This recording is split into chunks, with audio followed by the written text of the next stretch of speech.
to the car park steward. You all work together.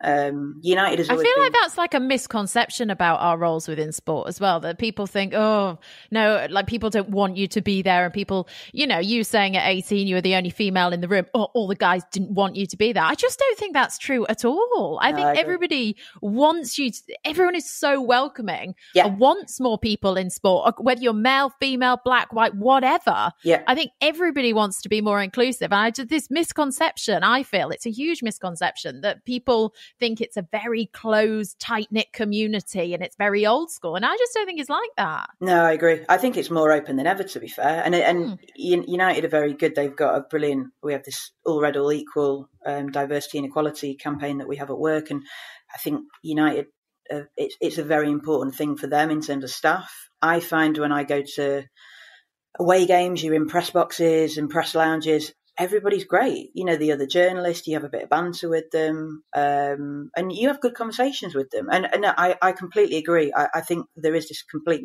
misconception. Yeah, of course, you get the odd scenario, but I mean, you get that in all work situations. And I think generally people want to help, each other. And I think that's always the way I've been brought up, and that's always been the mentality at United for sure. Because we're all pushing in the same direction, and that's to see the club be successful on and off the pitch. Speaking of being successful, let's talk about some of the content that you've been involved in creating and making and planning, because I'm sure that our finished product, what we see when you put it out there, when you push the tweet button, when you push it onto the the apps and the YouTube channels and stuff like that, this has been months and months and months and months and months of work, planning, all sorts of things like this.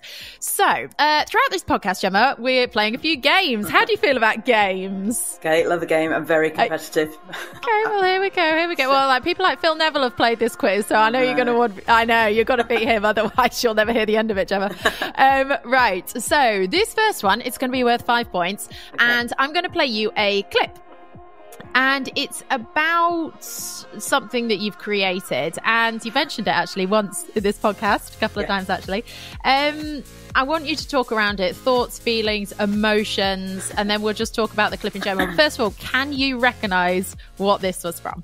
Go. 100 kids. Where did they get 100 kids from? They think 100 kids is unfair, but actually, if you weight-wise, it's actually only 40 adults. Which still is unfair. Guys, this is Manchester United. This is the only time in the world you show them any respect. From this moment on, it's do or die. Late show, let's get ready. Let's go, here we go. If Man United is Goliath in this matchup, then... What was that, Gemma? So that was when we did a link-up on tour, 2018, I think it was, with James Corden and the Late Show, with Jose, 3 players, James, and 100 children. I mean, this has got chaos written all over this. It's literally, it's by far the biggest shoot I've ever been involved in. Well, I've ever organised, to be fair, and that I probably ever will be involved in. It was absolutely unbelievably stressful, but incredibly brilliant and rewarding. How does something like that come about? Because, I mean, is it simply a case of James Corden's people pick up the phone and speak to Manchester United's people and say, we want this to happen? Like, because you've got 2 powerhouses there with probably the busiest schedules out of anybody in the entire world. And yet it sort of falls on your shoulders to make it come together. Often with quite a few of these shoots, it's me sat in my lounge one night thinking, I've got an idea, let's do this. And then create the biggest stressful situation ever. I'd been on holiday, actually. I'd been on holiday to LA. I go to America and I go to LA a lot on holiday. One of my friends was good friends with James, and we'd gone to the show, see the show filmed. And we saw James after, and I said, we've got to try and do something. When we're next on tour, you should come to a game. Just a bit of a throwaway comment. And he's like, yeah, that'd be cool. I think they've maybe done something with Arsenal. He's obviously a big West Ham fan. It's okay. Somebody has to, Gemma. Somebody has to be. I think we tried to do something that summer, actually, because I was there in the April, and we did. And we were on tour in America, in LA in 2017. Couldn't get the dates to match up. So I went back to them at the start of 2018 and said, it was literally me and one of the researchers having a conversation on email. And he said, I'm going to speak to the team here.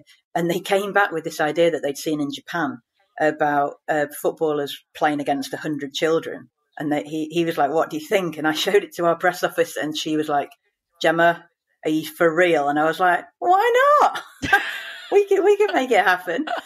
So, to say, I mean, God, there was so many logistics around that. There was, because we were training at UCLA, we had to get all permission. I mean, I learned so much from that shoot because I was involved in all the contracts for it. All this, you had to get clearance for drones from UCLA. There's all the insurance.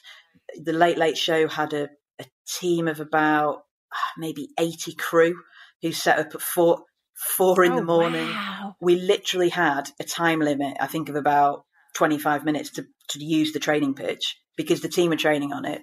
Jose was looking forward to being involved, but also I'm thinking I don't want to mess up his training pitch when, he's trying to prepare for the season. And then I think we were maybe getting on a flight I think we were flying to Salt Lake City or somewhere later that day.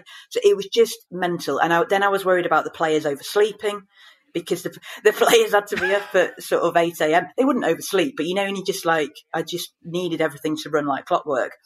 Yeah, you're on a time scale with this one. You're just like, this is not the day to have an extra piece of toast at breakfast, guys. Come on, let's get out the door here. And it's like, guys, you need to be on it as soon as you arrive at the training ground. But it was brilliant, and it was... How did you pick which 3 United players were involved in that clip? That's a good question how we did it, actually. One I definitely wanted. One is a good friend of mine. One's always up for doing a cool shoot. And I think he was definitely keen. And then I don't know how we did it, actually. I think we just thought they'd be 3 good players. Because you had Smalling and Herrera. They'd be 3 good players. Chris is a really good morning person because we were filming really early as well. One isn't. We were looking at maybe getting the whole team involved, but the Late Late Show were like, it'll work better if there's only a few players and there's all these millions of children.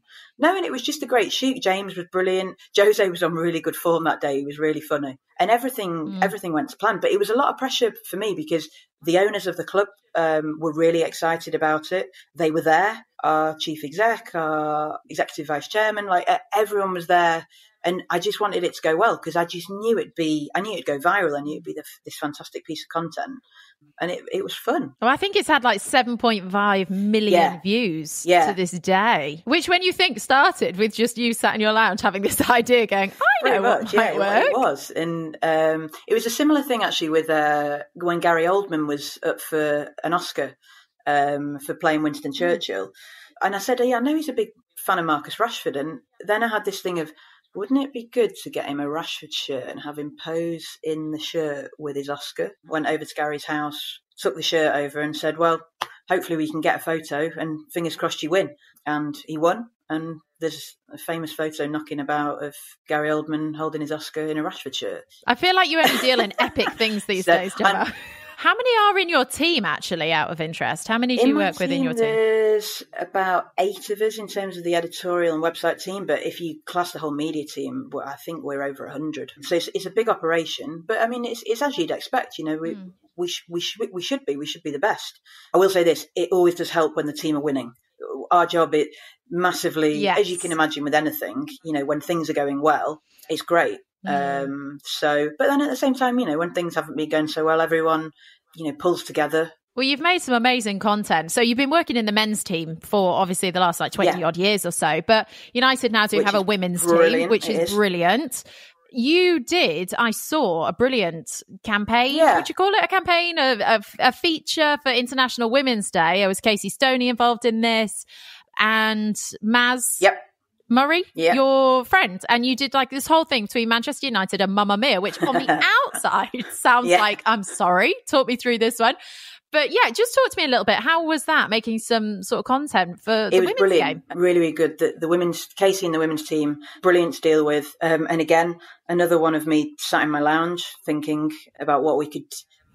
Your lounge, Gemma, is worth a lot of money. If you ever auctioned your house, that should be a selling point of your house, ideas that were formed in this lounge. If I ever move house, definitely.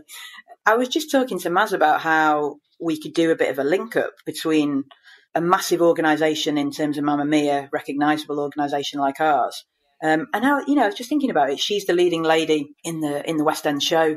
You've got Casey, who's the leading lady of the women's team, if you like. And it was amazing, the crossover of, these are the 2 women who are kind of leading their squads, their casts. It's all about them putting on a show every night. You've got to be 100% at your best every night. You might be having a bad day, but people are coming to see you. It's like the women's team. You've got to be on it every match. You know, people are investing their time and their money into supporting you.